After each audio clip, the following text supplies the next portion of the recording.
An action potential is when short-lasting changes in transmembrane potential occur to conduct a signal. Action potentials occur in excitable cells. The biphospholipid layer is semi-permeable. Small particles can get through, but sodium and potassium cannot unless their specific voltage-regulated channels are open during an action potential. The channels have activation and inactivation gates that open and close in response to voltage. This causes a positive feedback loop because the ion channels respond to stimulus, which is the change in membrane potential, and they are also controlling the membrane potential when they open or close. At resting membrane potential, sodium ions are on the outside of the cell and potassium ions are on the inside. The extracellular fluid is positively charged and the intracellular fluid is negatively charged at -70 millivolts. From -70 millivolts to -60 millivolts, the sodium voltage-gated channels begin to open but do not open all the way. At -60 millivolts, the transmembrane potential reaches the threshold, and at that point a full action potential is guaranteed to occur. If the transmembrane potential does not reach -60 millivolts, no action potential will occur. This is called the all-or-none principle. When the transmembrane potential reaches the threshold, the voltage-gated sodium ion channels open and allows an influx of sodium ions to enter the cell.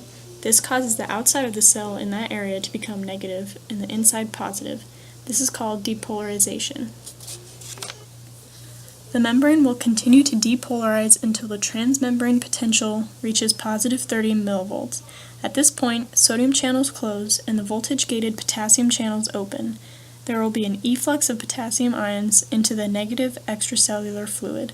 This is called repolarization. The potassium ions cause the extracellular fluid to become positive and the intracellular fluid to become negative. The charges are going back to normal, but the kings have switched places. The potassium ions continue to flow out of the cell until the transmembrane potential equals -90 millivolts. This is called an overshoot or hyperpolarization. At this point, the potassium channels close. Then the sodium-potassium pump restores the cell to its resting potential state. The sodium-potassium pump uses ATP to pump 3 sodium ions out for every 2 potassium ions it pumps in. Now the transmembrane potential is back to its resting potential level of -70 millivolts.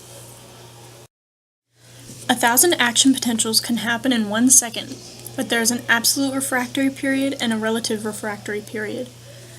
An absolute refractory period is when no action potential is possible. This is from the start of the action potential to about 1 millisecond into the action potential.